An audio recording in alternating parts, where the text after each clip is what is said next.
suara saya cukup jelas?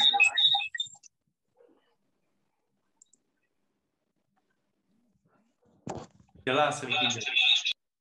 Oh, saya Ada feedback kok. Oh iya benar. Sebentar ya.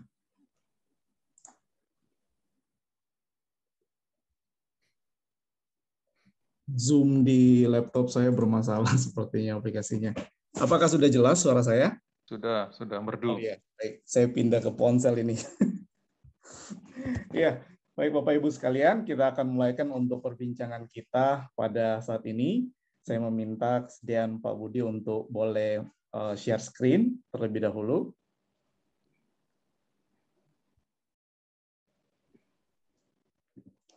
Ya, Bapak Ibu, saya akan memulaikan dengan membacakan satu bagian firman Tuhan. Next. Saya mengambil dari Kolose pasal yang pertama, ayat yang ke-15a. Saya mengambil terjemahan dari bahasa Indonesia masa kini. Berbunyi demikian. Kristus adalah gambar yang nyata dari diri Allah yang tidak kelihatan. Menarik sekali firman Tuhan mengatakan tentang siapakah Kristus. Dia adalah gambar yang nyata dari Allah yang tidak kelihatan. Dan pembahasan kita, topik yang ketiga pada saat ini sangat berkaitan erat. Berbicara soal visual, di mana Kristus bisa dikatakan sebagai visual yang nyata dari Allah yang tidak kelihatan secara visual. Dan sebelum kita melanjutkan pembahasan kita, mari kita berdoa bersama-sama. Bapa dalam surga, saatnya kami akan berinteraksi di dalam topik yang ketiga ini yang berbicara mengenai visual ibadah. Tuhan tolong kami untuk boleh lewat interaksi ini kami boleh saling memperkaya satu dengan yang lain dan boleh memahami lebih dalam lagi betapa penting visualisasi di dalam ibadah bersama. Sertai pembicaraan kami, sertai sharing kami, sehingga ada hal-hal yang baik yang boleh kami dapatkan lewat interaksi dengan rekan-rekan, yaitu menjadi kekayaan bagi kami juga Tuhan, untuk kami terapkan di dalam ibadah di gereja kami. Pimpin seluruh rangkaian ini. Demi nama Kristus Yesus kami berdoa. Amin. Saudara yang terkasih dalam Kristus Yesus, saya akan memberikan highlights tentang video yang saya berikan, yang diberikan kemarin ya. Next. Saudara, ada 3 hal yang sangat penting. Yang pertama, next, yaitu bahwa berbicara mengenai ibadah Kristen tidak bisa lepas daripada bahasa visual. Kenapa? Kalau Bapak Ibu sudah melihat video yang ada, itu dari PL, PB, sejarah gereja awal maupun di dalam perjalanan sejarah gereja, itu elemen-elemen visual itu sangat dekat dengan ibadah Kristen. Dan itu tidak hanya sembarangan digunakan, tetapi ternyata itu selalu menjadi sebuah jendela makna. Sehingga ketika itu digunakan, itu selalu membawa jemaat untuk memahami hal spiritual di balik elemen yang ada. Dan kemudian selanjutnya, yang kedua, dari video itu diperlihatkan bahwa gereja masa kini bagaimana memperlakukan elemen visual dalam ibadahnya.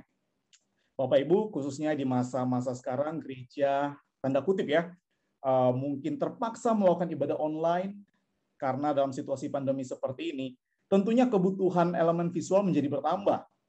Nah sekarang ketika gereja berusaha untuk menghadirkan visualisasi yang baik bagi jemaat, khususnya dalam ibadah, itu dengan pemikiran seperti apa sih?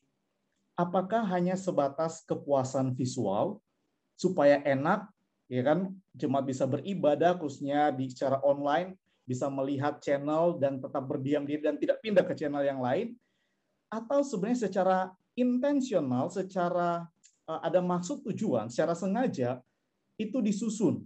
Apa yang akan ditampilkan, apa yang akan diperlihatkan. Apakah ada makna spiritual yang ingin ditunjukkan?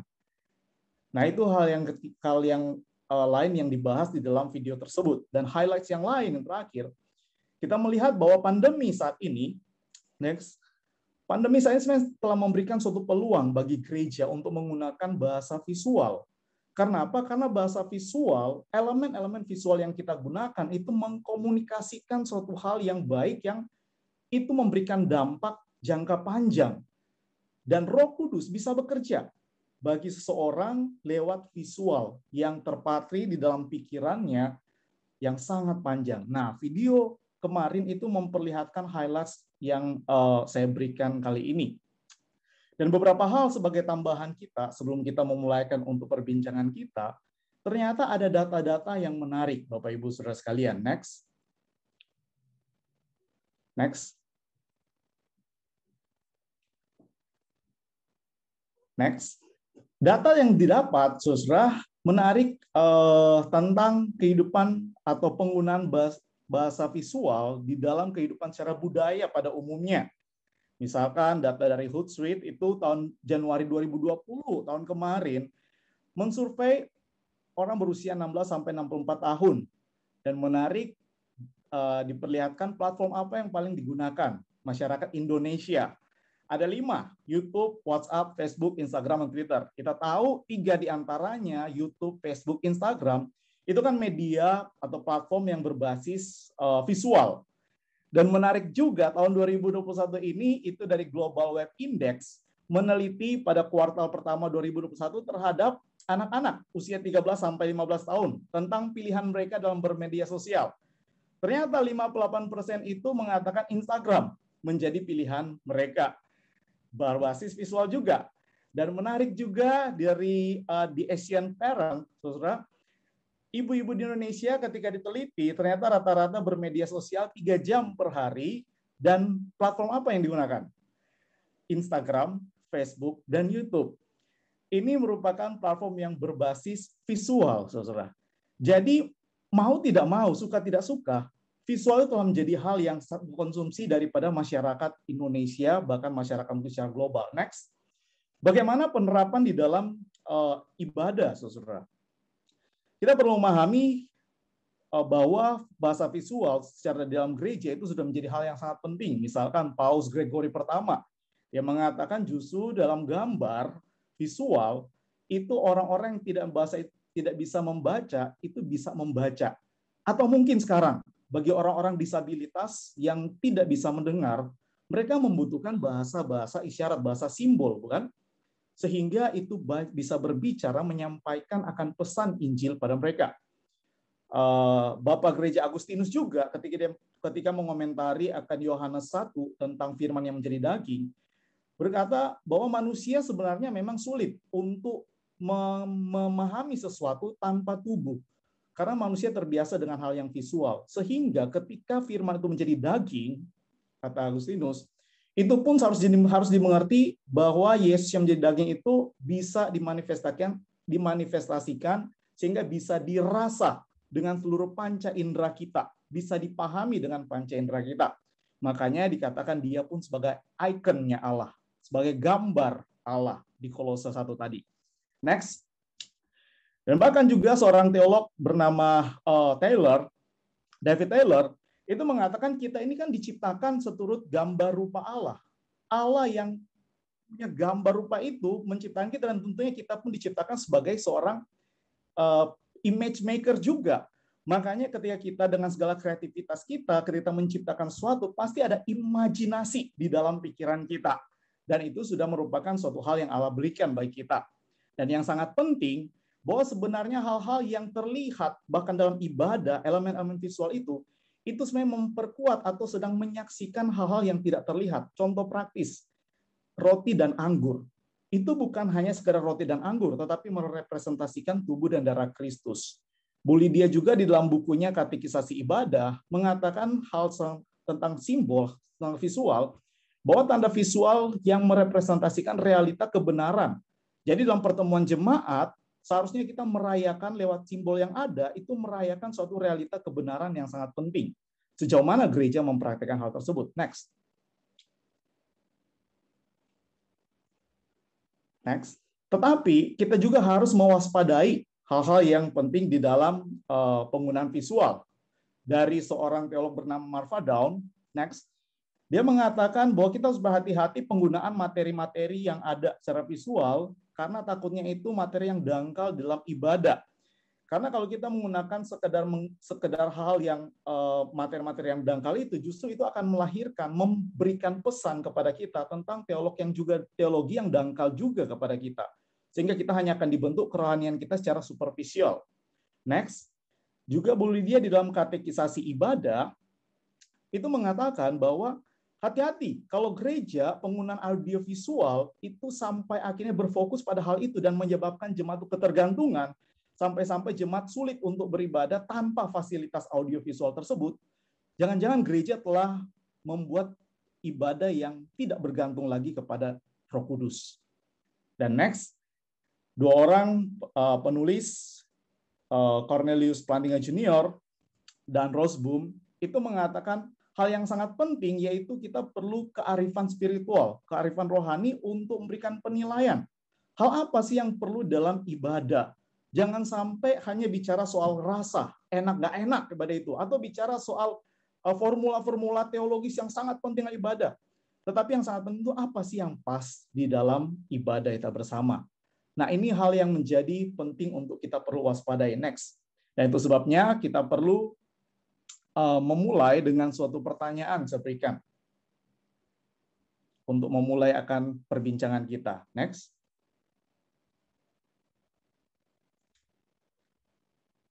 Jadi sejauh mana elemen-elemen visual itu dihadirkan secara intensional di dalam ibadah di gereja Bapak Ibu Saudara sekalian.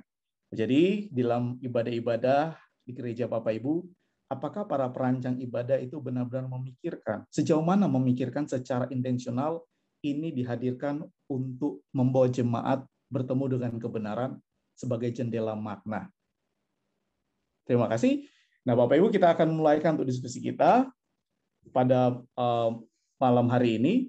Apakah ada di antara Bapak Ibu yang mungkin telah memikirkan, oh iya ya, bagaimana dengan gereja saya sama ini?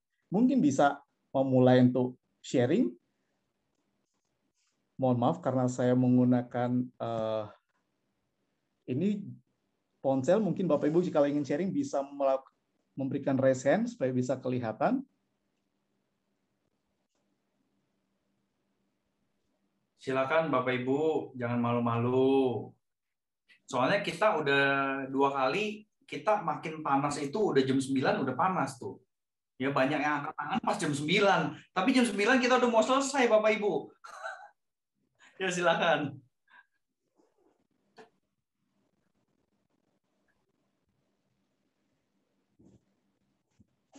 Gimana? Bagaimana dengan gereja Bapak Ibu Saudara sekalian nih selama ini? Atau saya mulai aja dulu, mungkin saya minta dari langsung aja kita dengar, karena saya baca-baca kesaksian tuh menarik tuh yang diberikan oleh 3 saudara kita, ya kan? Mungkin bisa dimulai kali dengan pergumulan dari gereja Pak Yoel di BCS Serpong. Pak Yoel gimana ya Pak? Kira-kira hal apa yang bisa dibagikan kepada kita pada saatnya terkait dengan penggunaan visual, Pak? Ya, selamat malam rekan-rekan. Saya Yoel dari BCS Serpong. Ya, saya di BCS Serpong posisinya diperbantukan sebagai staf untuk multimedia. Jadi mungkin pandangan saya awalnya cukup teknis. Saya pikir tema ini akan membahas teknis, tapi ini jauh lebih baik daripada yang saya pikirkan, yaitu berusaha untuk menarik itu lebih jauh gitu ke pemaknaannya. Kalau dari gereja kami, ya kami juga setuju sih dari pemikiran yang tadi disampaikan bahwa bahasa visual itu mempunyai kekuatan yang besar, namun berbahaya gitu. Jadi jika tidak digunakan secara hati-hati, bisa menjadi distorsi makna, atau debat kusir, atau jadi pemujaan berhala gitu. Jadi akhirnya yang dipuja adalah simbol-simbolnya, ya, icon-iconnya, bukan, atau sekedar cuman menjalankan ritual gitu, menjalankan kebudayaan, menjalankan kebiasaan adat istiadat gitu. Jadi kalau di gereja kami sendiri saat ini dengan keterbatasan yang kami punya juga, akhirnya kami tidak banyak menggunakan bahasa visual sejujurnya. Dan ini mungkin juga bagian dari evaluasi gereja kami. Jadi kami menggunakan hanya sedikit bahasa-bahasa visual Di antaranya seperti berdiri duduk, gestur berdiri duduk itu masih ada di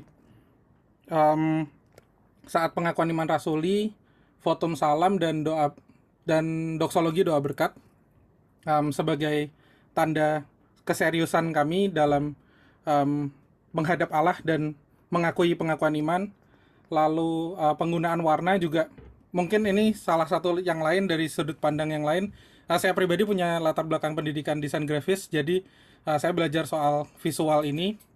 Dan di desain grafis mungkin nggak cuman pemaknaan saja yang menjadi salah satu fungsi dari visual, yang lain adalah kesan. Dan itu dulu saya pikir itu nggak terlalu penting, tapi ternyata kesan itu juga membantu gitu. Jadi di dalam ibadah kami memang nggak terlalu fokus pada warna-warna liturgi yang ada gerejawi, namun kami berfokus warna itu dipakai untuk memberi kesan sehingga jemaat itu bisa merasa di rumah, merasa nyaman. Dan dari sejak awal kami coba atur dekorasinya supaya terlihat seperti di rumah dan cukup nyaman. Selain untuk memberi kenyamanan pada jemaat, juga memberi pengertian bahwa ibadah itu kita lakukan di rumah dan sehari-hari gitu, bukan terlalu grand dan terlalu mewah. Mungkin nggak seperti itu gitu. Mencoba untuk memperbaiki cara berpikirnya. Dan saat ini juga bertepatan dengan bulan Agustus ini sedang membahas tentang tema ibadah. Jadi kami juga sedang dibentuk untuk melihat ibadah yang benar itu seperti apa. Dan sejalan dengan itu warna-warna juga elemen-elemen visual secara misalkan dekorasi, atau sekarang kami ibadah menggunakan Zoom, virtual background yang kami gunakan juga mewakili keselarasan tema. Jadi saya sendiri juga mengerjakan materi publikasi untuk gereja. Jadi di materi itu juga ada warna-warna dan simbol-simbol yang saya pakai. Itu yang terus akhirnya direpetisi ke turunan-turunan visual yang lain seperti virtual background, tema-tema di PowerPoint-nya. Kalau dulu berarti ada di dekorasi juga. Lalu selain itu juga kalau untuk simbol-simbol Kristiani saat ini memang kami nggak terlalu fokus ke situ. Yang paling utama dan satu-satunya yang kami pakai sampai saat ini adalah salib. Itu dipakai untuk di latar belakang ibadah. Namun selain daripada itu seperti ada iktus dan segala macam, biasa saya banyak mainkan itu karena punya keleluasaan juga ya di publikasi-publikasi gereja. Secara tersirat maupun tersurat saya coba mainkan, masukkan elemen-elemen itu, cuman nggak banyak gitu karena mengingat konteks jemaat kami juga yang memang nggak familiar gitu dengan simbol-simbol ini. Jadi being helpful ke jemaat juga mungkin bukan itu yang jadi fokusnya, tapi lebih ke pada akhirnya ibadah itu bagaimana bisa terjadi dalam kehidupan sehari-hari.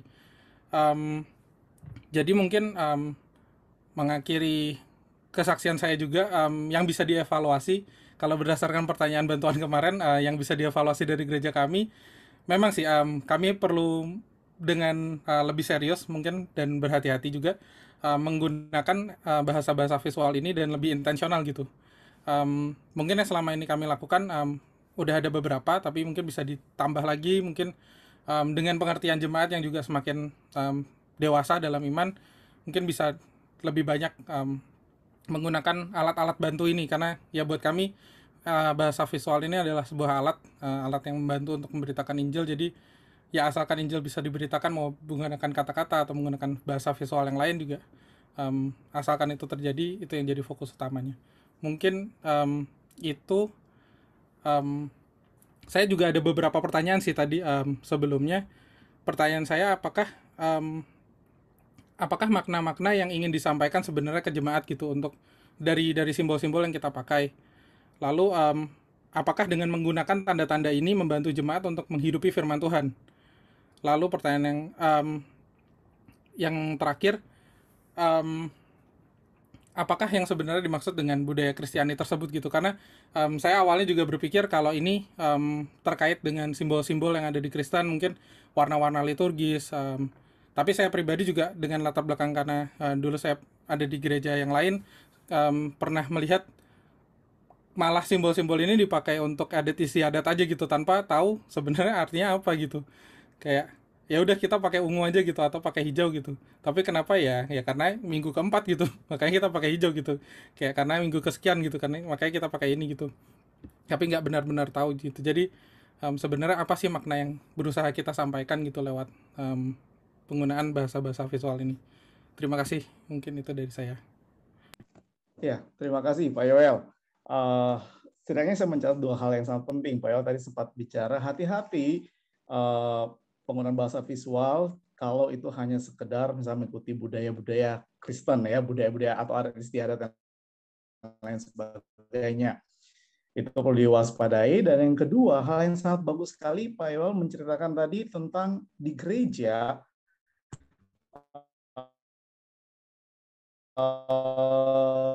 dipikirkan untuk nyaman sehingga bisa beribadah terasa mungkin bisa kan feel at home ya Pak ya. Seperti itu. Jadi dengan penggunaan warna yang ada. Nah, berarti satu sisi kan berarti ada satu hal yang dipikirkan yang ingin disampaikan kepada jemaat lewat penggunaan visualisasi tersebut. Nah, kemudian ada beberapa pertanyaan yang mungkin bisa dilanjutkan juga karena terkait dengan budaya Kristiani dan kemudian apa sih makna-makna penggunaan daripada visual tersebut. Nah, mungkin saya ingin mendengar yang pertama kalau soal budaya Kristiani saya minta nanti mungkin Pak Budianto kali Pak ya. Baru kemudian soal penggunaan warna, nah saya tertarik nih. Saya yakin dari Bapak Ibu yang di dalam gereja Arus Utama khususnya mungkin Pak Pendeta Simon Stevi ya, juga yang Ibu dari GKI Gejayan mungkin bisa menjelaskan bagaimana GKI itu saya tahu itu sangat concern dengan hal yang seperti itu. Nah, mungkin bisa memberikan pandangan atau apa yang gereja itu mungkin edukasi ke jemaat. Silakan. Mungkin saya berikan kesempatan dulu pada Pak Budi, baru kepada Pak Simon Stevi, baru kepada Ibu dari GKI Gejayan ya. Oke. Wah, terima kasih banyak nih. Bersyukur banget ya dari Yoel BCS Serpong bisa membagikan satu hal yang saya pikir sangat penting. Tadi satu kalimat yang menurut saya memberkati banget buat saya. Teman-teman di BCS itu mencoba untuk ngeset visual yang homey gitu ya. Supaya jemaat itu merasa ibadah itu bukan cuma di hari Minggu, tetapi juga di rumah setelah hari-hari gitu ya. Itu saya sangat appreciate sekali upaya tersebut dan itulah salah satu aspek intensional. Nah, saya kira mengenai yang tadi ditanyakan oleh rekan kita Yoel mengenai budaya Kristen gitu ya. Nah, saya nggak tahu bayangan Yoel menanyakan ini maksudnya pengen tahu apakah perlu membedakan budaya Kristen sama budaya secara umum atau gimana ya Yoel ya? Boleh saya klarifikasi dulu.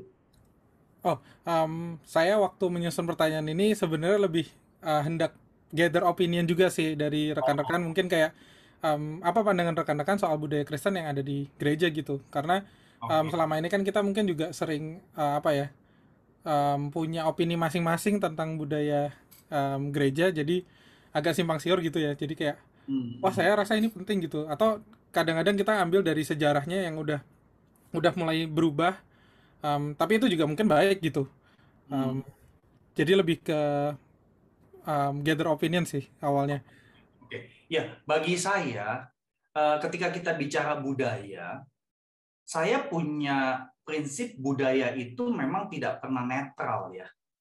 Budaya itu kan universal, semua suku, bangsa, kaum, bahasa di muka bumi pasti berbudaya. Tapi budaya itu tidak netral. Jadi kalau misalnya kita tanya apakah budaya Kristen, kalau pertanyaannya adalah ada nggak sih budaya Kristen? Menurut saya ada. Karena di dalam sejarah gereja ada yang disebut sebagai Kristendom. Itu masyarakat, tapi ini bicara masyarakat Eropa Barat ya. Masyarakat Eropa Barat itu budayanya budaya Kristen, seperti itu. Makanya ketika urusan ibadah dilakukan, ya semuanya udah diselimutin budaya Kristen, ya. Nah, tapi beda sekali kalau kita bicara hari ini.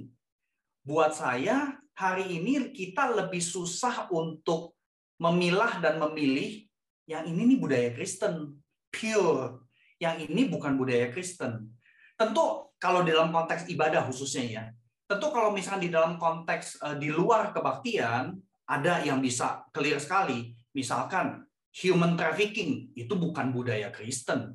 ya, jual beli organ tubuh itu bukan budaya Kristen gitu kan. Tapi kalau bicara dalam konteks yang lebih sempit, kebaktian gereja, saya kira budaya Kristen dalam tanda petik di sini kita perlu kaitkan dengan tradisi gereja tersebut melakukan ibadah dengan cara tertentu, ya. Jadi kayak misalkan contoh tadi seperti yang Yoel sharingkan, di gereja yang dulu pakai warna. Tapi kok orang-orang kagak gitu nangkep pakai warna tuh maksudnya apa? Pokoknya kalau minggu kesekian pakai warnanya begini. Tapi kagak tahu kenapa. Karena sudah budaya di gereja itu. Kalau minggu kesekian warnanya hijau, warnanya merah gitu kan. Tetapi di dalam pemahaman budaya penggunaan penggunaan warna liturgi dan juga di dalam konteks pembelajaran desain grafis yang saya tahu, warna itu stimulate emosi. Ya, kita munculin warna biru itu cooling gitu loh. Begitu pakai warna merah itu sesuatu yang kesannya tuh marah. Warna hitam itu berduka, warna putih itu murni. Jadi warna sebenarnya punya inherent meaning, punya makna intrinsik di dalam setiap warna tersebut. Ya, jadi saya kira itu yang saya ngerti sih mengenai budaya. Tapi ya sekali lagi saya appreciate sekali Yoel sharing yang tadi itu. Ya visualnya dibikin homey. Jadi mega church akan cukup bergumul kalau tetap bergantung dengan cara seperti sebelum pandemi. Ya, seperti yang Ibu Lydia sebutkan di katekisasi ibadah. Kalau nggak ada hal itu, kemudian jemaat jadi nggak bisa ibadah, sayang banget. Ya, tetapi dengan visual di dalam kebaktian YouTube dibikin kayak studio, tetapi studionya kayak rumah gitu ya, itu akan menolong jemaat sih untuk merasakan bahwa memang ibadah bukan cuma kebaktian minggu, tetapi juga di dalam keseharian. Ya, saya kira gitu sih, Ricky. Thank you, Yoel. Makasih Pak Budi. Wah, menarik sekali nih. Mungkin ini saya mau sebelum saya ke Pak Simon Stevi sama Ibu Ripka ya, GKI mungkin Bu Lydia mau ada tambahan. Silakan Bu. Saya hanya menambahkan sangat bersuka cita mendengar sharingnya Yoel bahwa kesannya tuh Yoel sangat pastoral gitu. Mikirin jemaat, selalu dari sudut jemaat gitu, memberikan jemaat suasana yang homey, lalu kemudian kalau menggunakan simbol-simbol iktus atau cross seberapa jauh jemaat ngerti. Itu exactly yang terjadi. Jadi waktu kami pelayanan di gereja-gereja, kalau ada gereja ada gambar bahtera, ada gambar apa tuh belum tentu jemaat tahu. Waktu Pak Budi tanya ini artinya apa, ini artinya di mimbar, jemaat nggak bisa kasih tahu ya. Jadi itu yang kamu pikirkan, yang kamu concern about jemaat itu memang real. Jadi itu just keep it up gitu loh. Nah sekarang yang saya ingin tambahkan, jadi sebelum sharing dari Pak Simon dan dan Ibu Ripka, yang perlu dipikirkan kita bersama adalah seberapa jauh kita perlu untuk memegang, merangkul paradoks daripada teologi sendiri.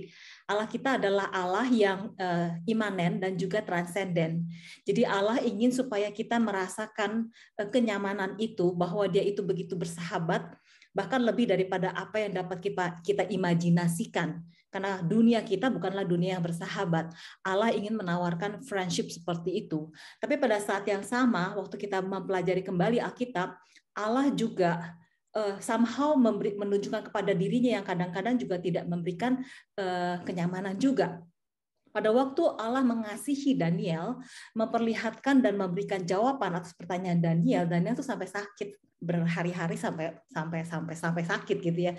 Jadi Allah kita adalah Allah yang transenden imanen. Kadang-kadang dia dapat memberikan kenyamanan, kadang-kadang tapi kehadirannya itu bisa memberikan ketidaknyamanan. Itu paradoks yang perlu kita terima secara teologi, dan jadi ini yang kita perlu jaga. Saya pikir balance-nya Allah itu predictable but unpredictable at the same time. Mungkin itu bisa menjadi satu guidance ketika kita lanjutin pembicaraan kita ya, Ricky ya. Oke, itu aja.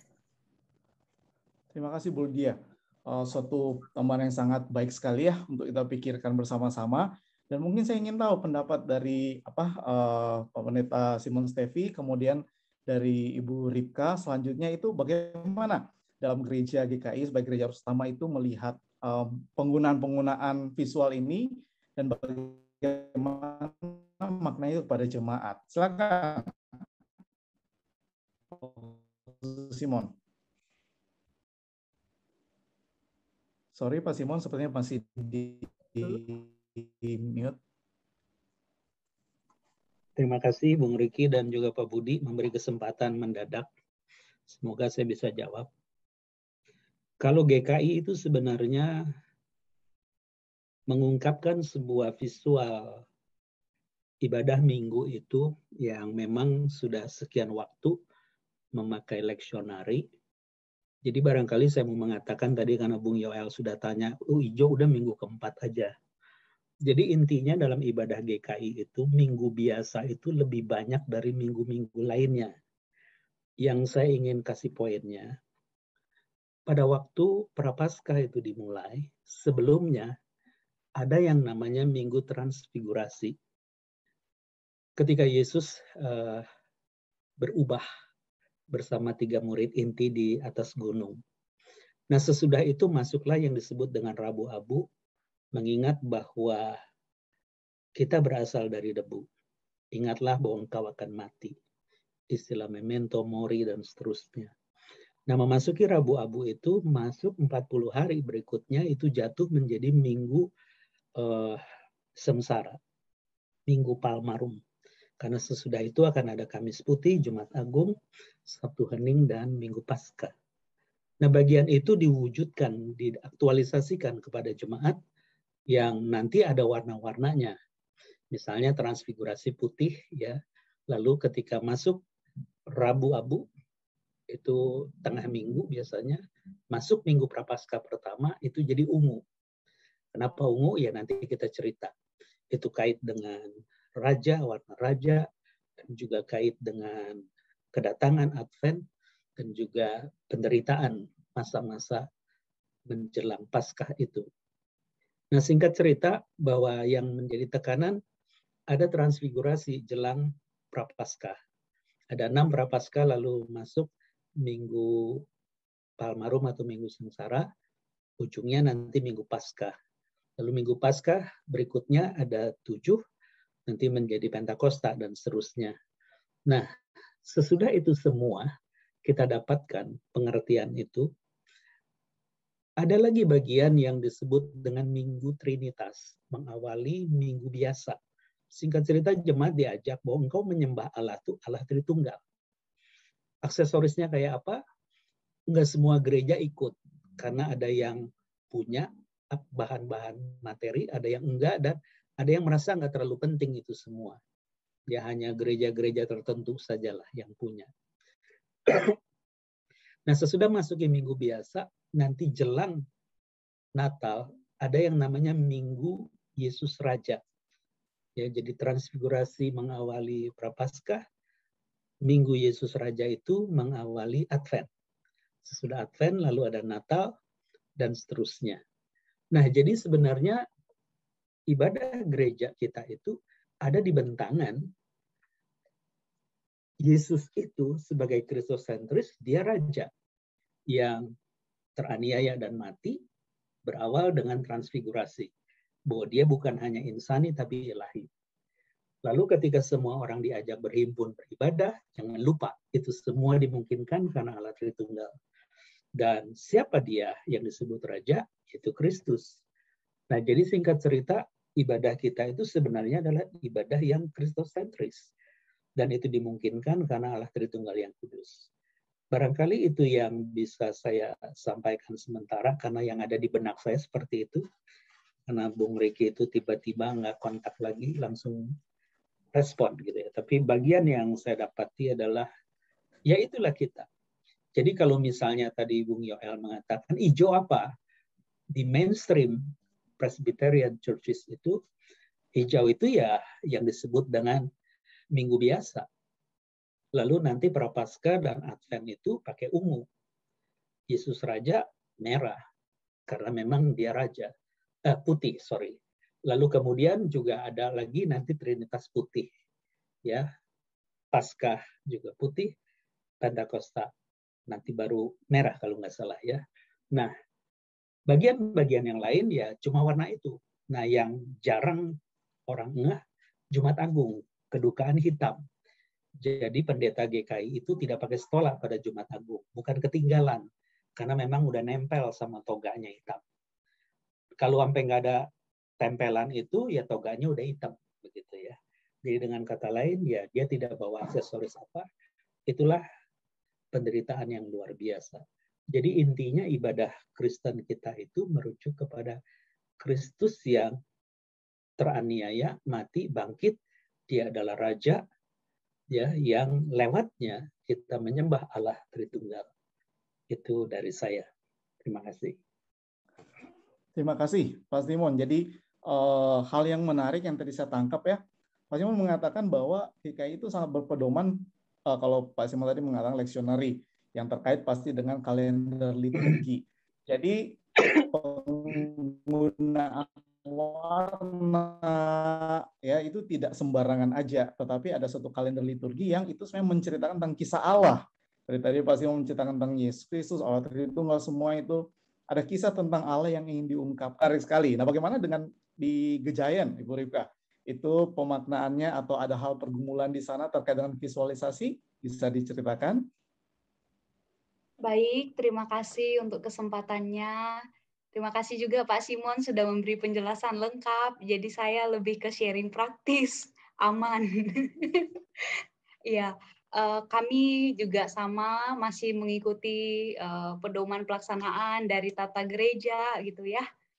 Untuk 5 warna liturgis, merah, ungu, hijau, putih, dan hitam yang paling jarang tadi.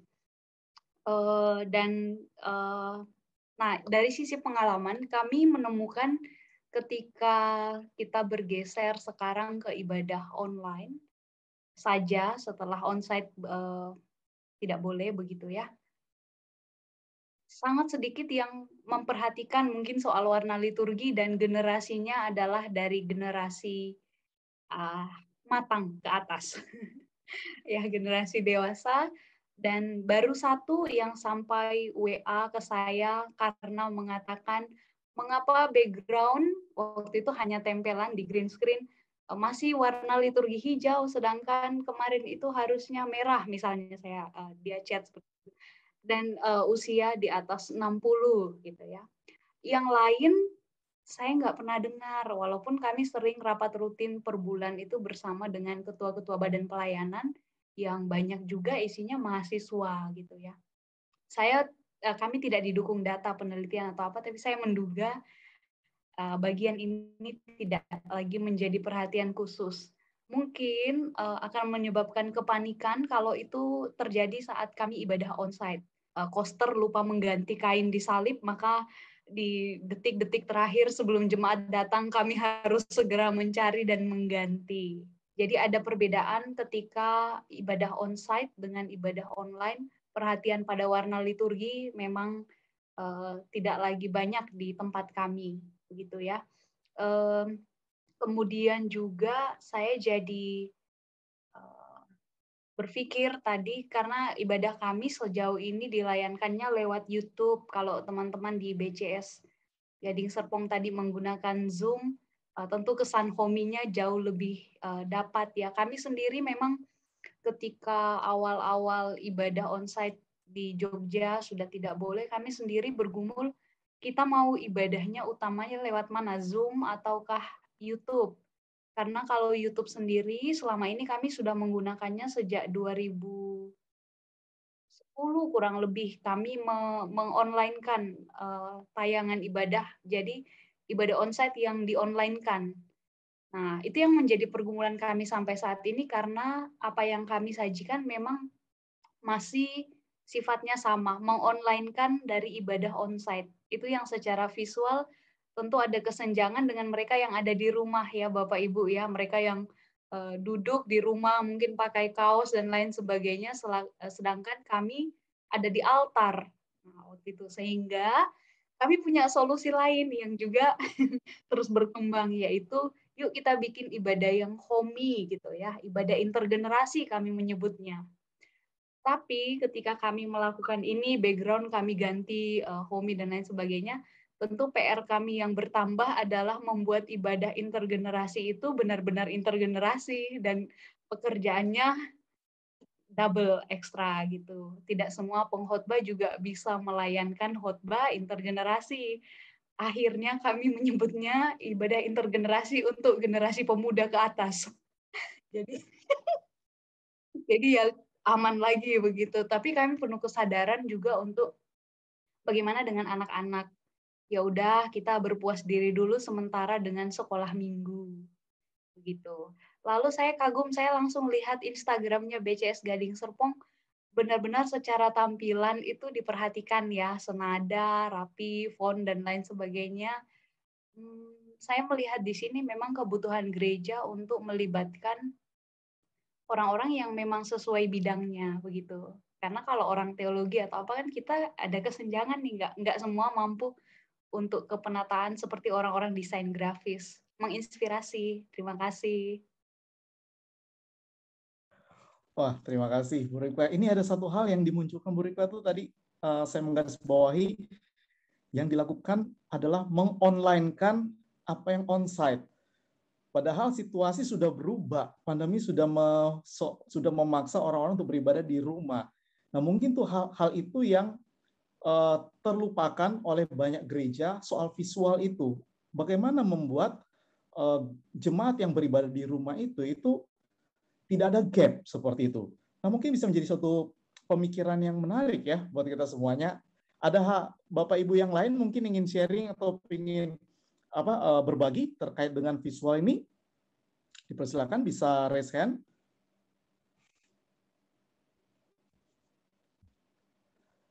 Oh ya, Bu Lydia dulu, silakan Bu.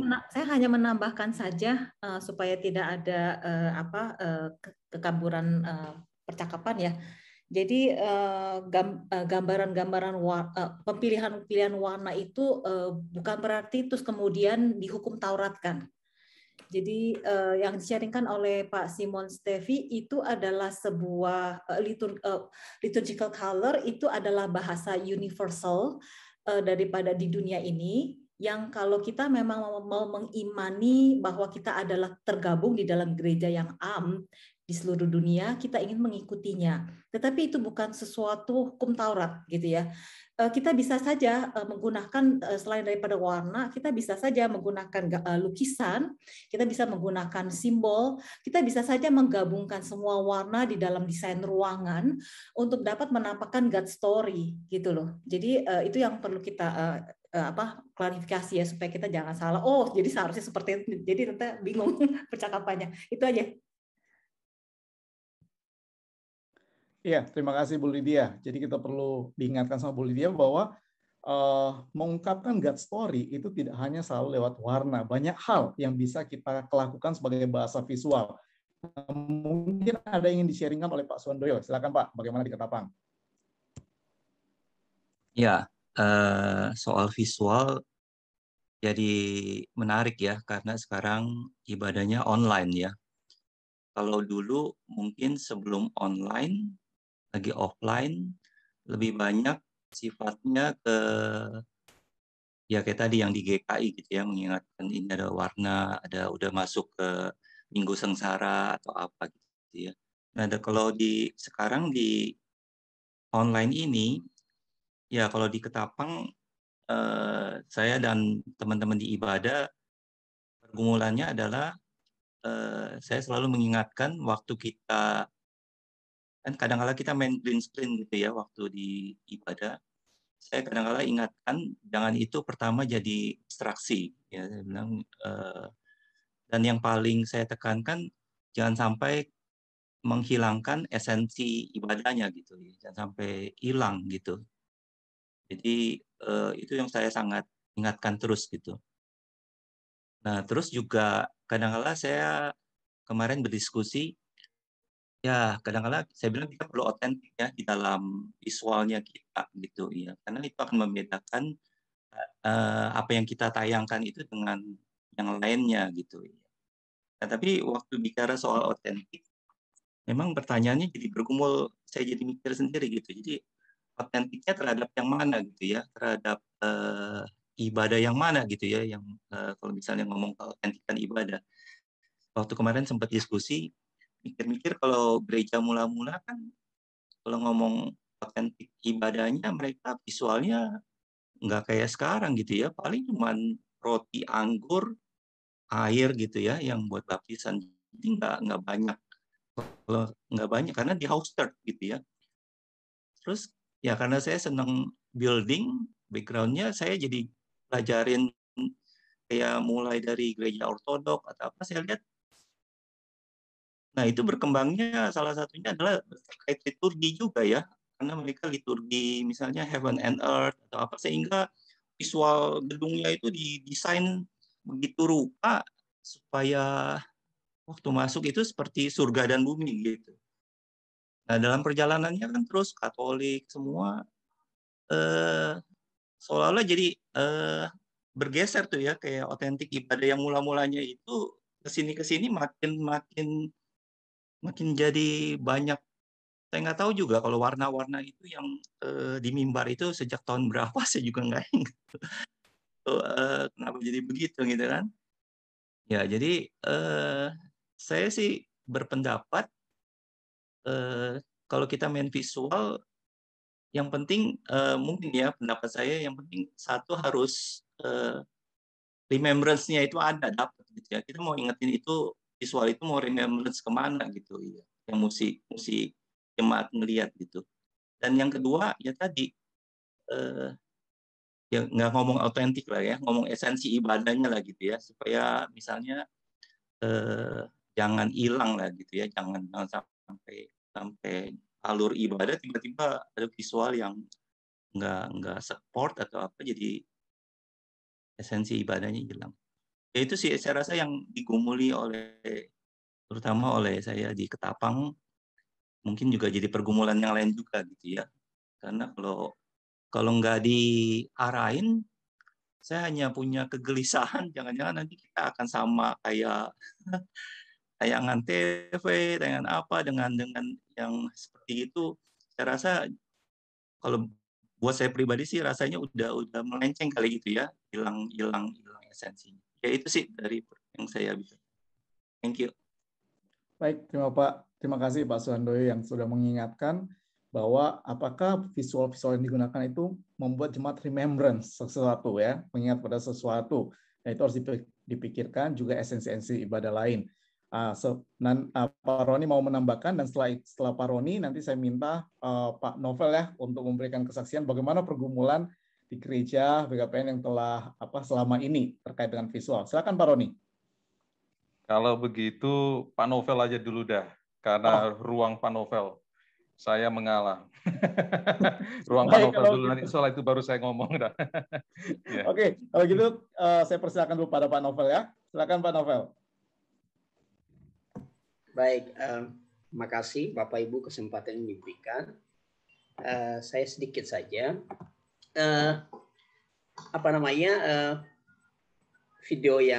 Video pemantik kemarin itu saya ada beberapa tanggapan. Pertama, sebenarnya juga mungkin sebagian sudah dibahas di sini.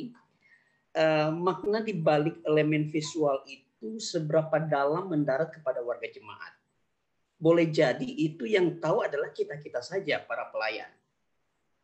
Kemudian yang kedua, seberapa kuat elemen visual bagi penguatan makna ibadah itu sendiri.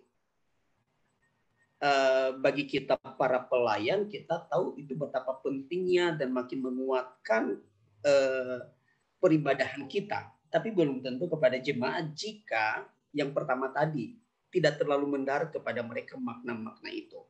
Kemudian yang ketiga adalah mungkinkah elemen visual bisa mendistorsi perjumpaan umat dengan Tuhan, yang mana itu adalah esensi ibadah. Dan kalau kita boleh jujur, secara gereja menunjukkan bahwa terlalu banyaknya visualisasi sehingga membuat orang beralih, pandangan perhatian orang tertuju ke situ, dan itu cukup mengganggu perjumpaan dengan Tuhan yang adalah esensi ibadah. Kemudian yang keempat, bagian video pemantik beberapa waktu lalu, yaitu mungkinkah usaha-usaha menghadirkan elemen visual ini berpotensi menguras energi para pelayan. Sama seperti kesaksian tadi kan, hitungan menit lagi sebelum mulai ibadah ternyata ada yang terlupakan dan buru-buru mengganti kain liturginya.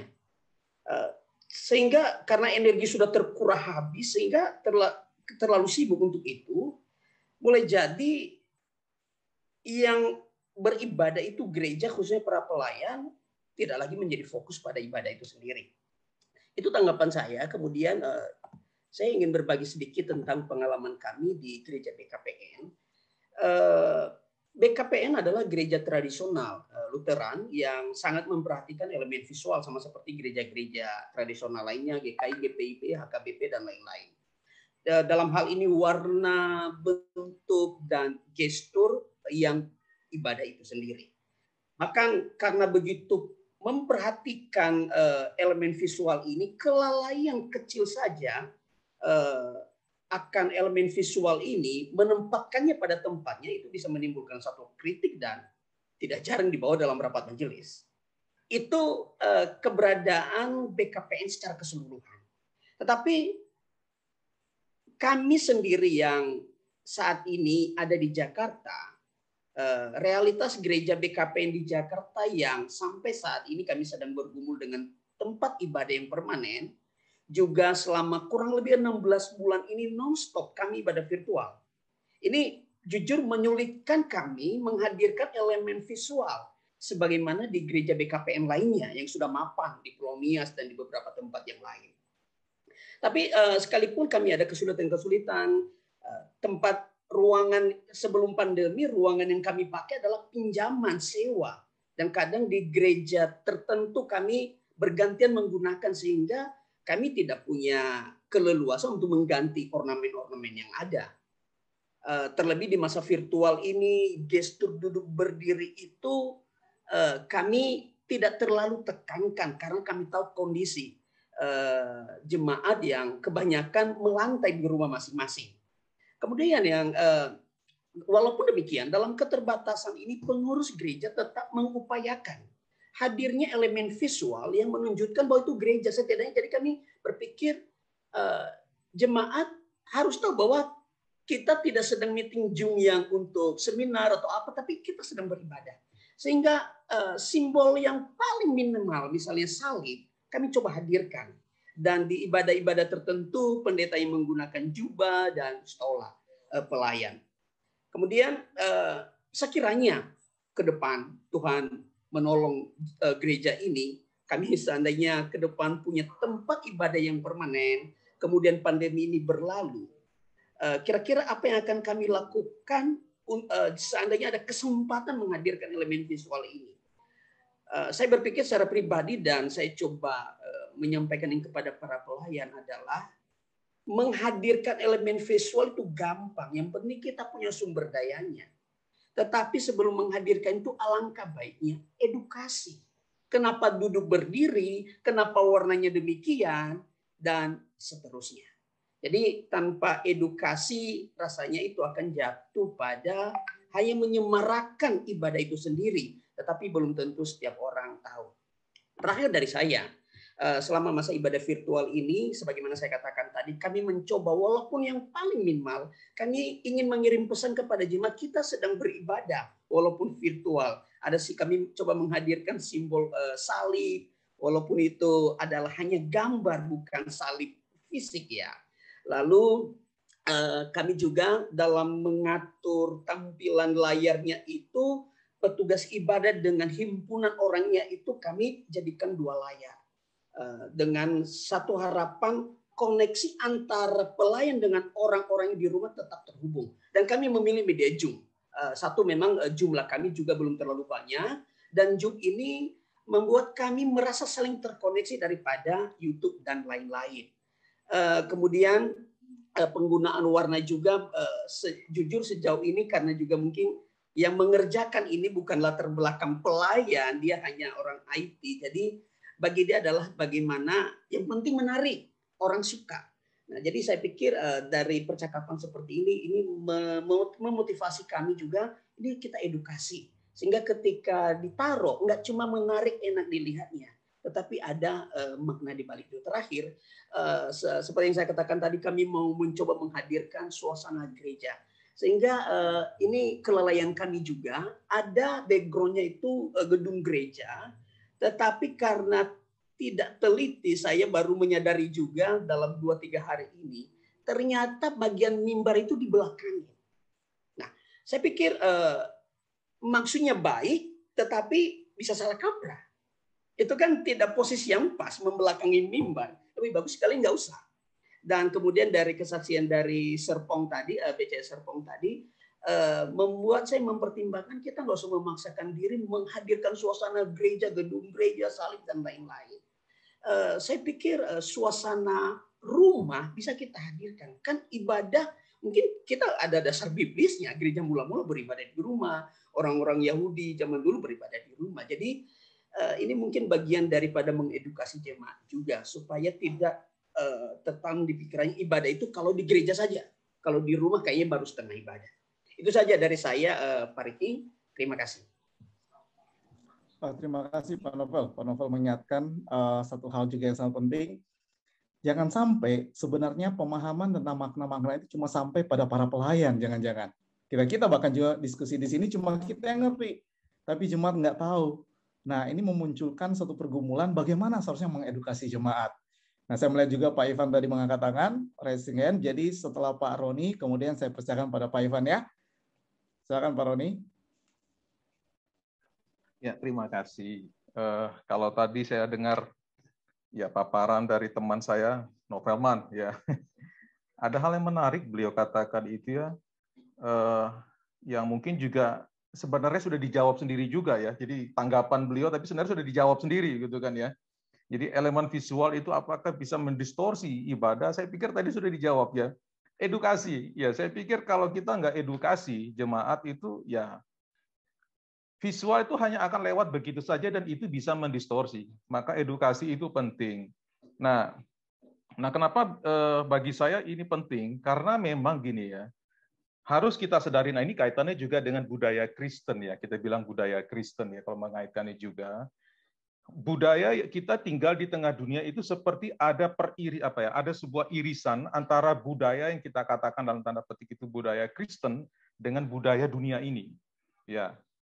Kalau pakai bahasanya seorang penulis itu ya yang pas pertemuan pertama itu sempat saya sebut namanya itu si James K. Smith itu dia membedakan itu kan ada namanya liturgi mall dan liturgi ya di gereja dia. Ya, liturgi ibadah, liturgi mall dan ya.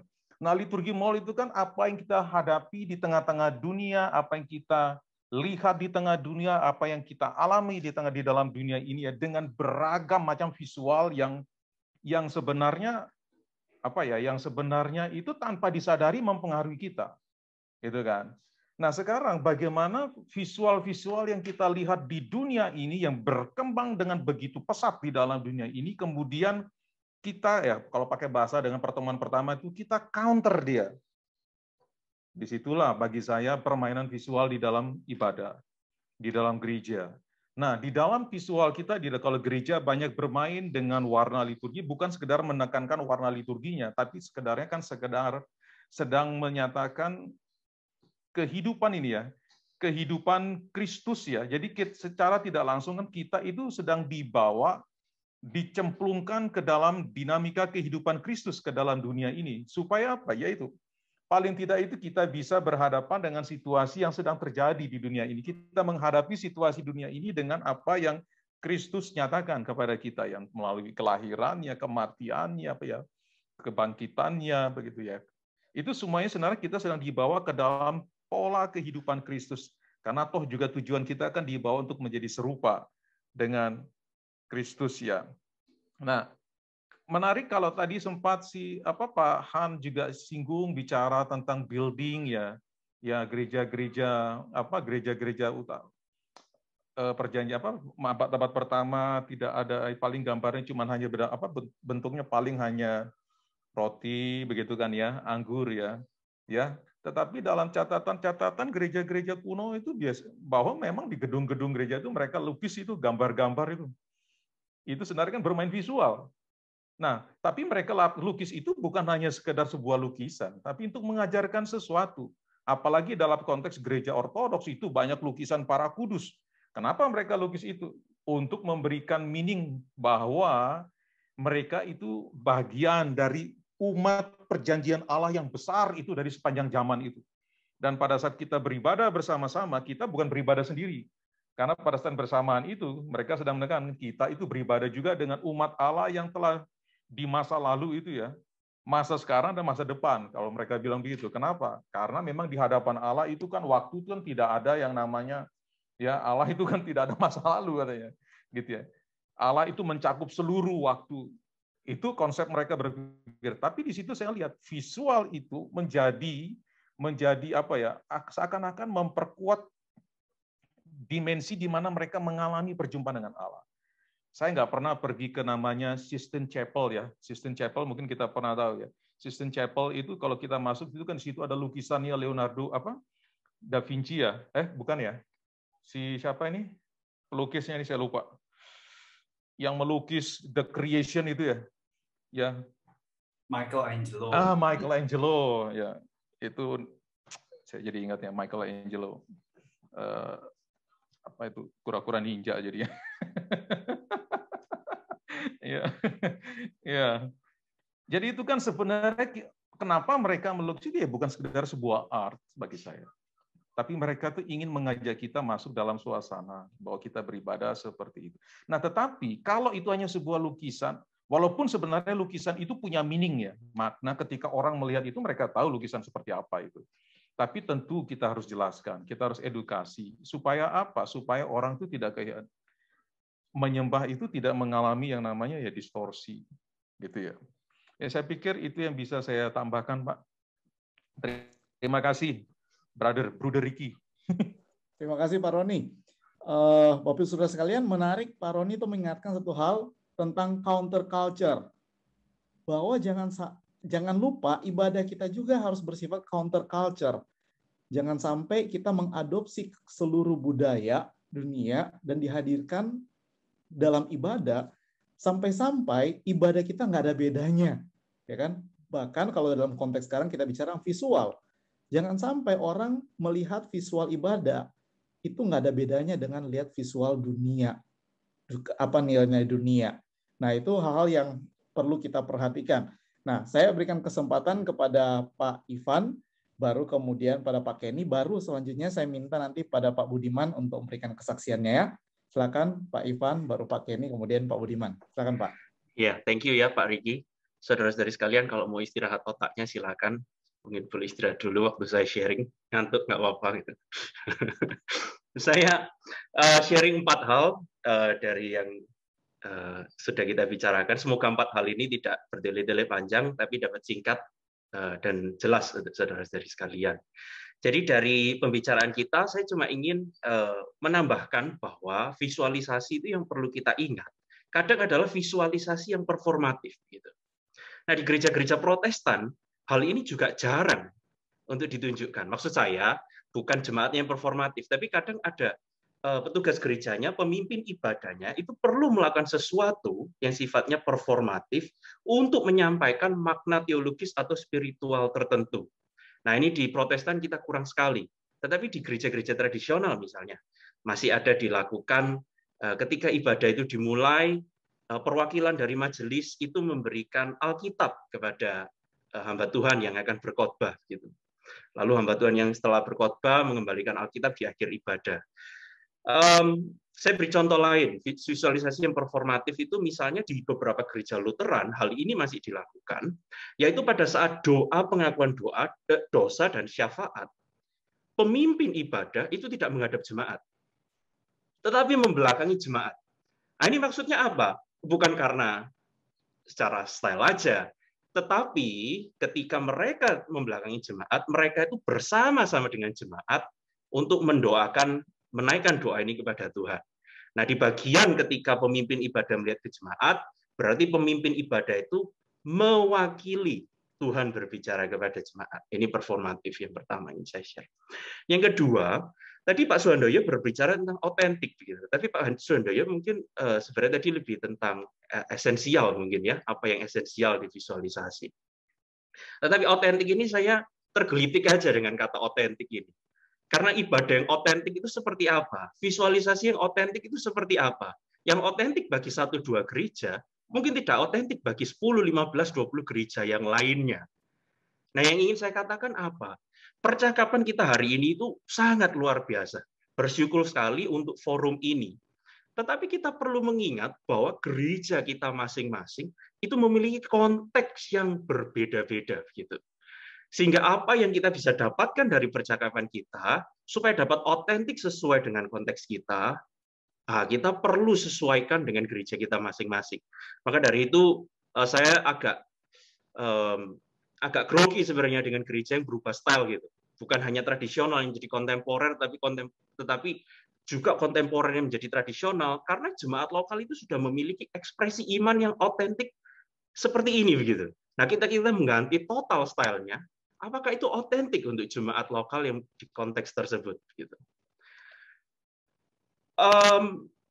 Nah, yang ketiga, nampaknya ya dari sharing yang sudah sampai saat ini, tadi Pak Roni juga memberikan masukan begitu ya, bahwa ada keraguan atau kekhawatiran bahwa visual-visual yang ada di dalam gereja itu dapat menjadi distraksi di dalam ibadah, dapat menjadi distraksi untuk bertemu Tuhan.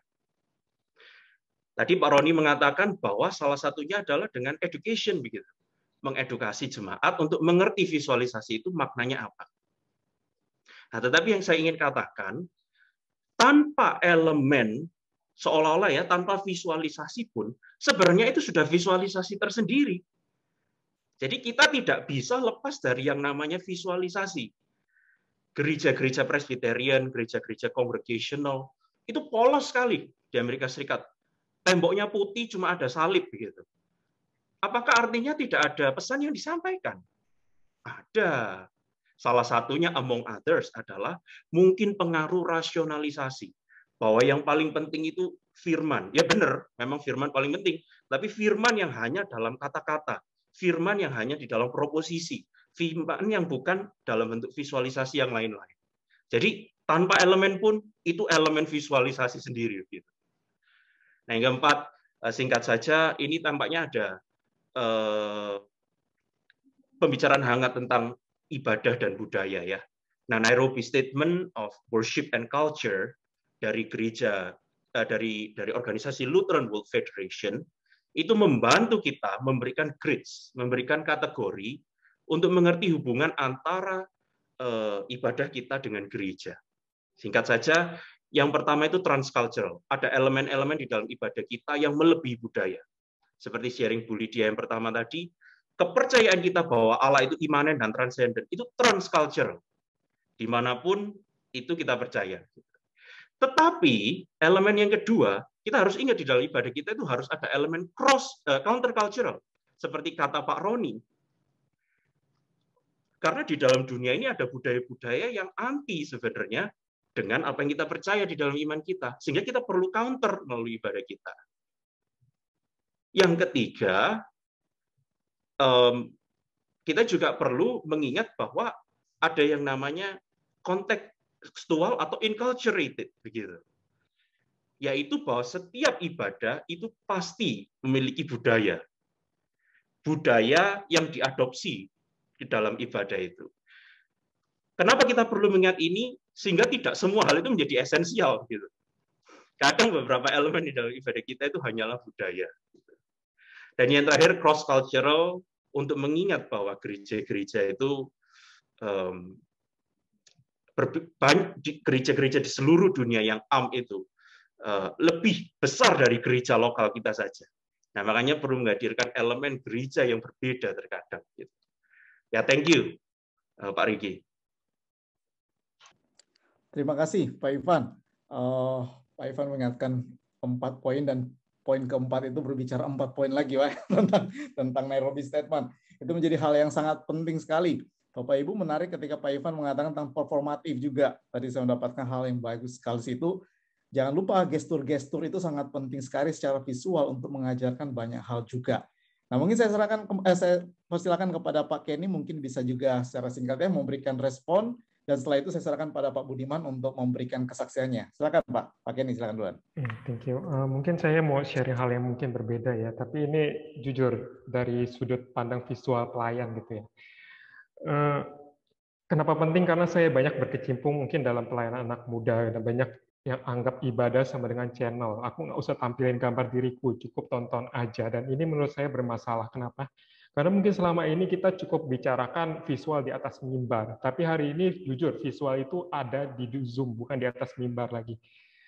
Tapi ya akhirnya visual tuh bukan cuma bicara di apa yang dilihat, tapi juga bicara soal kesadaran jemaat menurut saya.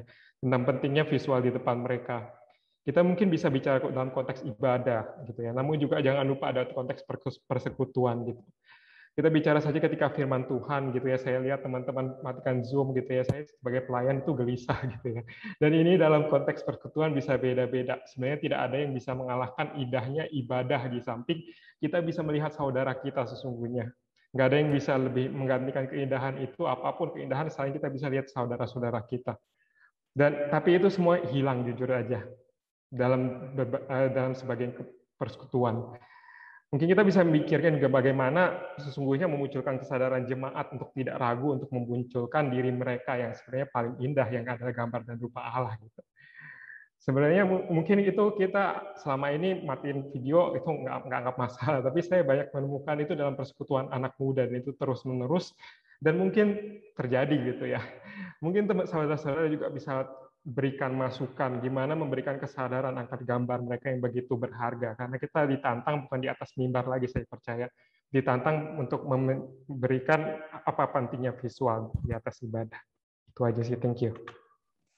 Terima kasih Pak Kenny. Wow, ini sangat bagus sekali menurut saya. Jemaat sebagai gambar rupa Allah, kenapa mereka tidak ditampilkan ketika sudah masa virtual seperti sekarang? Mungkin gereja perlu memikirkan lebih lanjut lagi ya, caranya bagaimana ya untuk menyadarkan bahwa mereka pun adalah gambar rupa Allah yang seharusnya mari bersama-sama berkumpul ya, sekalipun mungkin dalam ruang virtual seperti itu. Terima kasih Pak Kenny. Silakan saya persilakan kepada Pak Budiman, Pak, bisa men-sharingkan, berikan kesaksian. Ya, saya dari kacamata awam dulu aja, karena saya dari orang awam.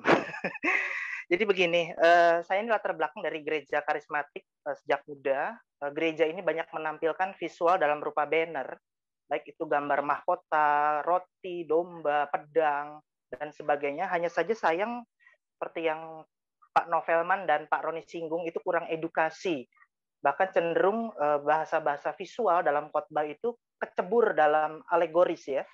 Jadi banyak hal yang sebetulnya skip dilewatkan, termasuk juga pada saat sekolah Alkitab, hal-hal yang seharusnya bisa ditangkap sebagai alat di mana Tuhan menyatakan diri lewat visual itu.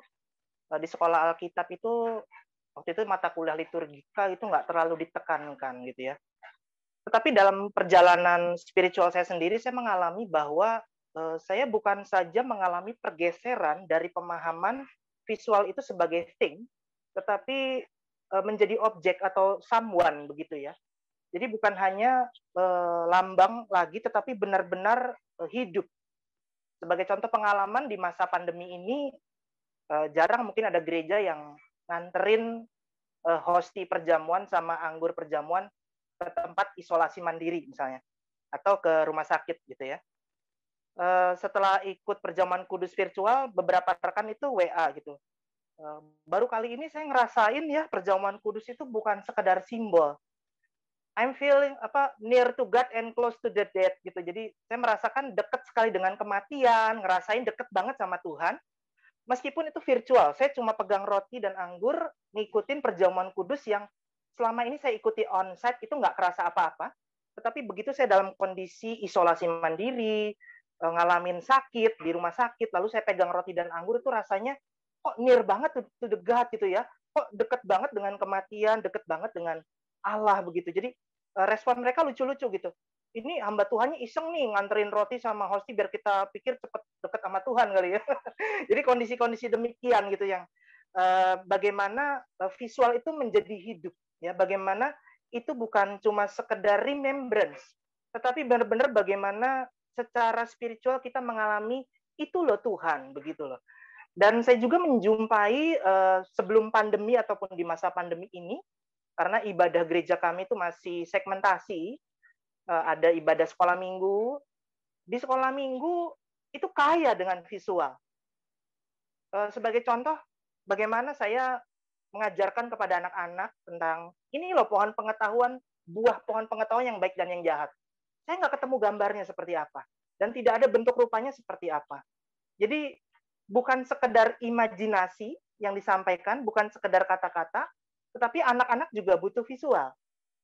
Sebagai contoh, beberapa minggu lalu cerita tentang narasi Yakub bergulat dengan Allah, lalu mengalami sendi pangkal paha yang terpelecok gitu misalnya. Saya cari-cari gambar rongsonan saya kaki patah saya dulu mana ya, saya tampilin ini loh kondisi bagaimana ketika Yakub nanti ketemu Esau, kamu nggak bisa lari, ya kamu nggak bisa lari dan dengan kondisi kaki seperti ini kamu nggak boleh lari, kamu hanya bersandar hanya kepada Tuhan. Itu salah satu kekuatan visual yang saya rasa cukup powerful untuk menyampaikan message siapa Allah, menyampaikan message siapakah Allah dalam setiap peristiwa-peristiwa perayaan gerejawi. Kalau nanti Bapak Ibu ada yang belum ikut kelas interaksi ibadah Yudaisme, di situ kaya banget ya. Bukan cuma visual, tetapi dari makna perayaan-perayaan Yudaisme, itu semua mengerucut kepada satu pribadi, yaitu Kristus gitu ya. Jadi saya tuh dari gereja karismatik itu, kalau ada, mereka sebutnya pujian penyembahan gitu ya. Kalau nyanyi apa itu suka niup shofar apa gitu, tapi nggak ngerti maknanya itu apa. Tapi begitu ikut kelas ini, saya melihat bagaimana Allah adalah keselamatan kita lewat seruan-seruan itu, lewat perlambangan bunyi, lewat penampilan, lewat benda-benda yang kita lihat. Jadi saya mengalami pergeseran paradigma from thing to personal, yaitu Allah sendiri lewat visual ini. Itu kesaksian dari saya secara pribadi. Thank you buat kesempatannya. Terima kasih Pak Budiman. Bagaimana hal visual itu seharusnya itu kena kepada pribadi kita. Dan mungkin itu menjadi suatu pergumulan buat gereja-gereja pikirkan. Dan jangan hanya sekedar menampilkan, tapi gimana itu menjadi satu yang personal buat jemaat. Ketika perjamuan kudus, apakah mereka menangkap itu sebagai sesuatu yang personal ya buat mereka. Terima kasih Pak Budiman. Nah, saya ingin sekali mendengar kira-kira lewat perbincangan kita saat ini, apa yang bisa didapatkan ya, yang mungkin bisa menjadi hal yang bisa dibawa buat gereja. Nah, saya mungkin mempersilakan dulu nih teman-teman dari Indonesia Timur. Saya melihat nih ada Bu Nisha, ada Bu Kori, ada Bu Berta, ini dari Ambon, dari Manado, sama dari Makassar ya. Silakan, mungkin saya persilakan dulu kepada Bu Nisha, mungkin Bu bisa memberikan komentar atau wrap up kira-kira apa ya yang didapatkan yang mungkin bisa di-sharing bagi kita bersama. Iya, terima kasih. Saya nggak on cam ya. Ya, saya boleh sampaikan aja ya. Kalau di Ambon, gereja kita kalau visual itu ya sangat minim memang. Kalau di gereja itu hanya ada salib yang besar dan mimbar. Nah, memang di mimbar kita itu ada perjamuan kudus diukir dari kayu. Jadi di mimbar kita bagian depan itu perjamuan kudus. Nah, kalau memang acara-acara khusus aja seperti ya Adventus, terus Paskah, nah itu memang ada ornamen yang warna ya. Nah juga pas Jumat Agung, nah itu warnanya ungu, terus hari Paskah itu warnanya putih. Jadi memang nggak terlalu banyak penggunaan di hari-hari raya gerejawi begitu.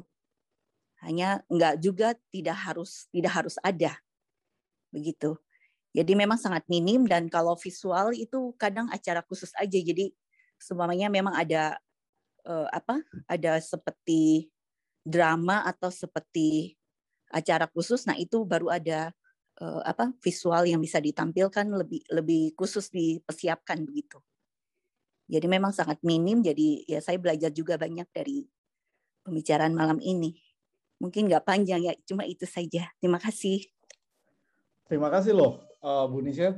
Tapi mungkin kita perlu menggarisbawahi. Kalau tadi saya teringat perkataan si Marva Dawn bahwa hal yang simpel belum tentu itu dangkal. Jadi hal yang minim tadi kalau Bu Nisha katakan itu salib sama perjamuan kudus, itu mungkin saja mereka bisa langsung terfokus justru jemaat untuk melihat maknanya. Jadi bisa jadi itu hal yang sangat visual, yang sangat kuat untuk memfokuskan jemaat untuk remembrance mengenai hal tersebut. Terima kasih Bu, itu sangat baik sekali. Bagaimana dengan mungkin kita ke Gemim, Manado nih. Waduh, gimana Bu? Bu Koni ya Bu? Apa bisa sharing kan nggak Bu pergumulan di sana atau apa yang bisa dapatkan mungkin untuk diterapkan di sana? Maaf saya nggak bisa on cam juga, tapi It's okay, nggak apa-apa. tapi saya cuma mau kayak mungkin berbagi, dan saya juga sebenarnya bukan pelayan Tuhan sama kayak yang lain, maksudnya pendeta dan segala macamnya. Saya masih anak mahasiswa PPL, jadi masih banyak belajar, dan kebetulan saya pelayanan di Gemim lewat diskusi saat ini pun saya jadi banyak belajar bahwa sebenarnya visual-visual yang ada di dalam gereja itu juga memiliki makna dan simbol yang penting. Kayak di Gemim, kalaupun misalnya ada, tadi saya pelayanan duka, mereka tuh kalau misalnya ibadah duka atau ibadah biasa pun terkadang memakai simbol-simbol yang berbeda. Di gereja ibadah raya berbeda warnanya, di ibadah pemakaman atau penghiburan juga beda warnanya, kadang putih hitam kalau misalnya di ibadah duka, kalau di ibadah raya sesuai dengan kalender gerejawi begitu. Jadi lewat diskusi ini saya jadi tambah ilmu, tambah pengetahuan, dan bisa juga tahu bahwa gereja ini memakai simbol ini, pemaknaannya seperti ini, karena menurut saya simbol dan warna dari tiap-tiap gereja itu kan berbeda gitu, nggak selalu sama. Jadi ada masukan dan ilmu yang saya dapat dari diskusi ini. Itu aja sih Pak. Terima kasih Bu Koni atau Saudara Koni ya. Ternyata itu banyak hal yang mungkin bisa diterapkan dalam pelayanan di gereja. Saya harap lewat diskusi ini bisa terus berkembang dan mungkin bisa menjadi bagian yang baik ya penerapan di dalam gereja Gemim sana. Terima kasih. Kemudian saya melihat karena waktu Bapak Ibu Saudara sekalian, jadi saya persilakan mungkin kepada Bu Berta, Bu bisa ada sharing singkat, baru kemudian Bu Jocelyn, dan setelah itu terakhir saya minta Pak Budi ya dengan angkat tangan. Silakan. Sorry, saya nggak bisa on cam karena sinyal lagi nggak terlalu bagus. Oke. Sebenarnya kalau untuk secara visual di gereja saya tidak begitu menekankan bagaimana ya, karena ruangan ibadah sudah didesain, jadi paling hanya kalau lagi HUT gereja atau event-event tertentu lah baru didekor, tapi ibadah sehari-harinya sih enggak gitu. Tapi jadinya bagus juga sih saya dapat sharing dari teman-teman, menambah wawasan, terus menambah yang disampaikan Koriki juga membuka pemahaman yang barulah bahwa kadang dekor tuh nggak cuma sekedar dekor, tapi perlu ada makna, jangan cuma asal sekedar indah dilihat tapi miskin aja sih kalau dari saya. Thank you. Terima kasih Bu Berta. Jangan hanya sekedar indah, tapi miskin makna ya. Jadi ini hal yang perlu kita pikirkan dalam hal pemvisualisasian.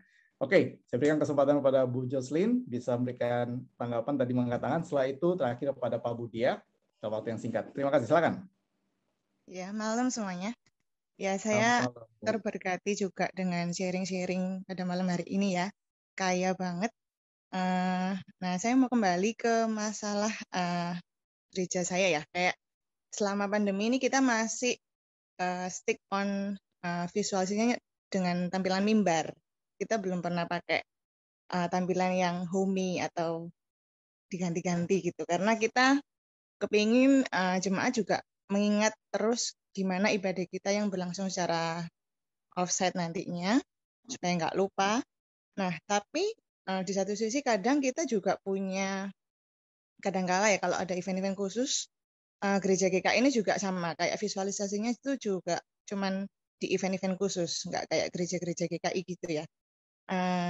Dan kita seringkali itu kalau acara event besar seperti Paskah, Natal, itu kadang-kadang kita suka menurunkan mimbar. Nah, saya ingin bertanya juga, maksudnya dengan alasan kadang-kadang dari panitia itu kepingin acaranya berbeda, ibadahnya berbeda, atau flow-nya bisa lebih kekinian gitu ya. Jadi kira-kira dengan kita mengganti-ganti itu kan kesannya semakin kelihatan kalau kita ini nggak konsisten gitu ya. Jadi bagaimana kira-kira kesan yang seperti ini? Nah, terus yang kedua, untuk anak-anak muda, kayak tadi kan ada dibilang kayak edukasi ya. Nah, sedangkan untuk anak-anak muda sekarang lebih nggak peduli dengan simbol, dengan makna, dengan apa sakramen-sakramen itu ya. Jadi gimana kita mengedukasi mereka, sedangkan di dalam masa pandemi ini kayaknya lebih susah untuk menjangkau mereka untuk ikut beribadah bersama-sama. Ya, itu sih. Terima kasih, Bu Jocelyn, memberikan satu pergumulan soal edukasi, bukan cuma buat bagi para panitia, tapi juga bagi buat semua jemaat ya tentang ibadah. Dan mungkin ini juga akan diresponi oleh Pak Budi langsung dengan hal yang mungkin ingin Pak Budi bagikan. Silakan Pak Budianto. Oke, thank you Ricky, thank you saudari semua. Nah, saya nggak menduga rekan kita Jocelyn kasih pertanyaan terakhir itu ya. Ini benar-benar bagi saya ini pekerjaan Roh Kudus nih. Kenapa? Karena pertanyaan tadi ya, generasi muda tuh nggak terlalu peduli sama urusan-urusan gitu-gituan, simbol-simbol. Dan itu sangat bisa dimengerti. Karena gereja kita Protestan tidak kasih alternatif visual yang bermakna. Gereja Protestan itu, ya dalam sejarah itu kan terjadi pertikaian urusan visual arts ya. Nah, sehingga kita dari kaum reform khususnya Puritan, gereja itu menghabisi semua visual arts. Akhirnya ketika kita masuk abad 20, abad 21, kita paling tidak dulu saya masih pemuda dan sekarang banyak generasi muda, kita semua kagak ngerti bahwa gereja punya kekayaan visual arts yang dahsyat luar biasa. Tetapi itu nggak pernah dikeluarin dari harta karun gereja. Jadi saya kira pertanyaan tadi dari Jocelyn bagus banget ya, kita bersyukur. Kenapa generasi muda nggak peduli sama simbol? Karena kagak tahu ada simbol yang begitu luar biasa. Karena gereja nggak pernah kasih tahu juga, gitu ya. Jadi saya kira itu satu. Dan kemudian tadi mengenai mimbar, saya kira itu juga bagus banget ya. Di satu sisi kita mau konsisten, tetapi konteks zaman kita, konsistensi itu penting, tetapi bukan segala-galanya. Konsistensi perlu didampingi sama variasi. Karena ragam manusia yang beribadah itu banyak. Ya. Sehingga penampilan ataupun menjaga mimbar itu menjadi visual itu baik. Tetapi kita nggak mau pada akhirnya jemaat itu nangkepnya mimbar itu sakral. Karena otoritasnya bukan di mimbar loh. Otoritasnya di firman Tuhan. Nah, ini yang saya kira trickiness dari sebuah simbol. Ketika kita pakai mimbar sebagai simbol, ada elemen yang multi-interpretasi. Nah, makanya saya kira penting sekali kita memiliki makna ya. Nah, sebenarnya komen saya yang terakhir itu begini loh, saudara terasi. Kita semua kan sudah masuk ke dalam dunia digital, media YouTube, Facebook, ataupun media-media online lainnya. Kemudian kita ketika masukin kebaktian ke dalam YouTube, kita itu kurang gitu perhatiin apa yang ditampilin secara digital. Ya. Jadi apa yang saya komen ini memang limited ya. Urusan ruang ibadah mesti diapain dan sebagainya, saya kira itu salah satu aspek visual yang baik. Tetapi saya mau mengajak kita untuk lebih memperhatikan penampilan di kanal YouTube gereja Anda masing-masing. Apa sih yang ditampilin? Waktu nampilin sesuatu, itu dipikirin atau enggak? Karena kalau tidak dipikirkan, seperti tadi kata Pak Ivan ya, kalau nggak dipikirin pun, itu mengkomunikasikan sesuatu. Ya. Jadi, kita nggak mau visual di dalam kebaktian YouTube gereja kita mengkomunikasikan sesuatu yang salah. Misalkan contoh yang simpel nih ya. Ini memang topiknya bukan di sini. Tapi yang ditampilin adalah QR code persembahan. Yang muncul setiap 10 detik, QR code persembahan. QR code persembahan. QR code persembahan. Kira-kira apa yang dikomunikasikan? Apa yang ditangkap oleh jemaat? Ya, itu mengkomunikasikan sesuatu. Jadi kita perlu lebih serius di dalam memikirkan apa visual yang ditampilkan. Saya mengerti kita nggak bisa mengubah terlalu banyak visual gereja secara fisik. Ya, buat gereja yang punya dana bisa mengubah, bisa bikin studio. Tetapi yang nggak punya dana, saya kira jangan berkecil hati karena visual yang dimaksud di sini adalah kayak misalnya tadi Novoman sharing, orang IT dia kagak ngerti mau pakai visual apa. Inilah kesempatan edukasi. Coba tampilkan visual yang punya makna Kristiani. Nah, saya beralih kepada pertanyaan Yoel di awal tadi ya. Sebenarnya apa sih makna yang pengen disampaikan? Ini kritikal menurut saya. Nah, jawaban yang paling sederhana adalah makna mengenai siapa Allah dan apa yang Allah kerjakan dan masih kerjakan sampai sekarang. Jadi saya kira God story yang tadi Ibu Lydia sampaikan ya.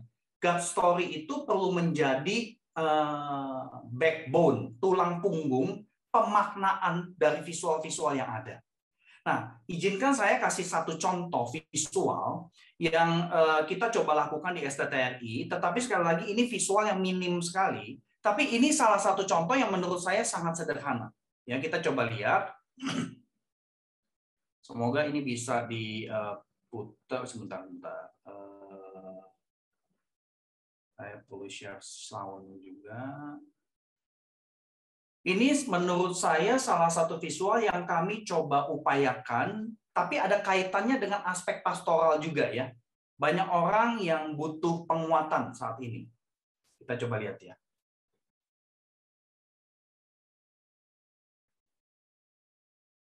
Sorry, bentar. Ini.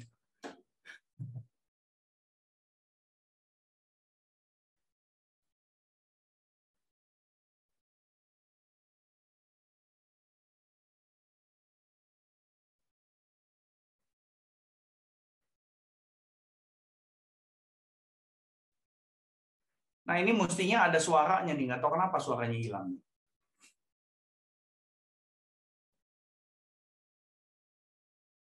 Nanti saya kirim ke saudari deh ya, supaya ada bayangan.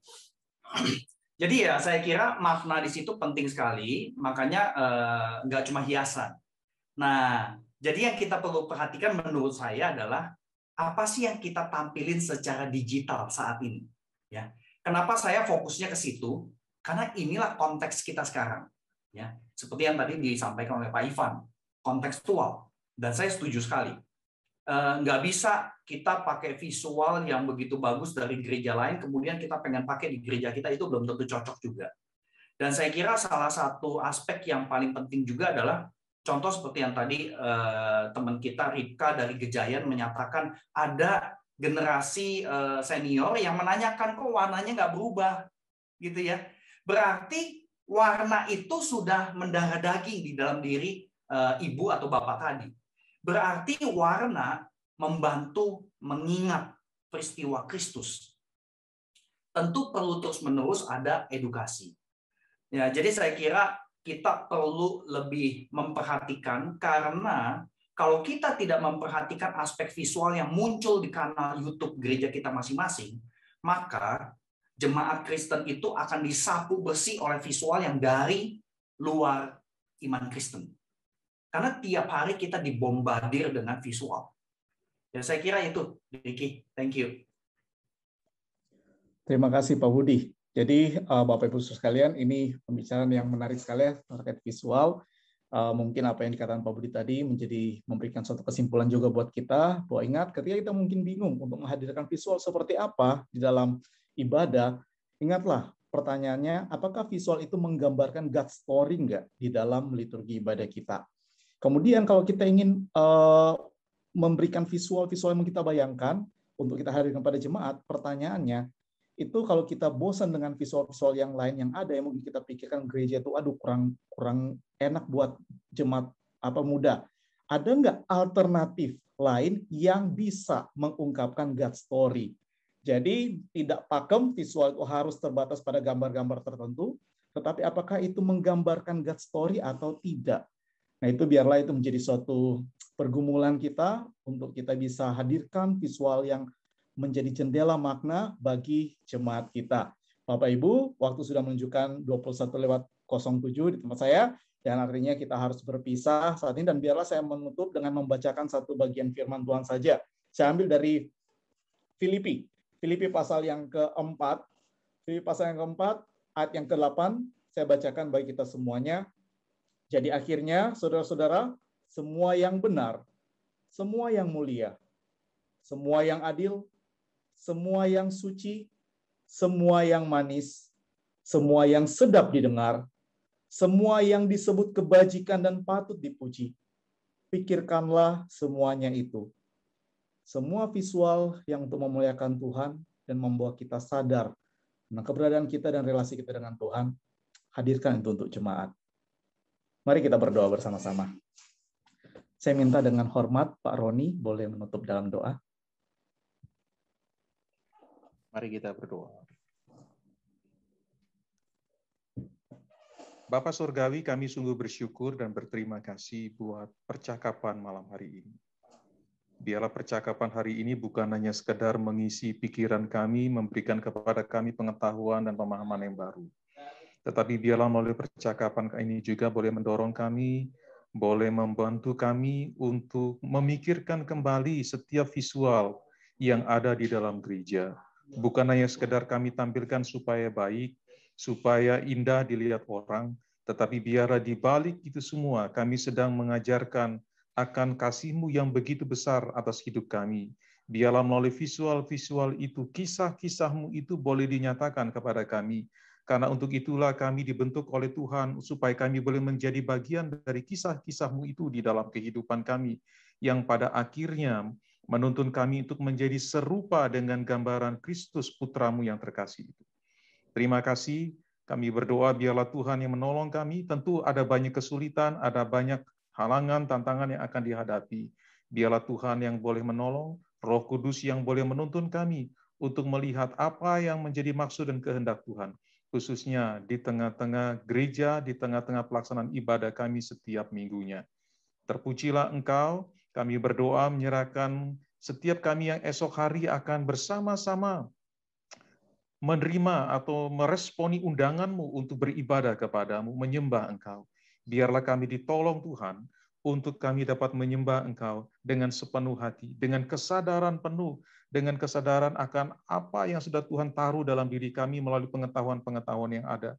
Untuk kami boleh sungguh-sungguh menyembah Engkau, peka terhadap pimpinan Tuhan, dan respon terhadap firman-Mu yang disampaikan kepada kami. Terpujilah nama-Mu kekal selama-lamanya. Di dalam Kristus Yesus Tuhan dan pengantara kami berdoa. Amin. Amin. Terima kasih Bapak Ibu Saudara sekalian. Selamat malam, kita berjumpa di minggu yang depan lagi. Terima kasih Bapak Ibu. Terima kasih. Selamat malam Bapak Ibu. Semuanya ya. Tuhan berkati. Terima kasih. Tuhan Yesus berkati.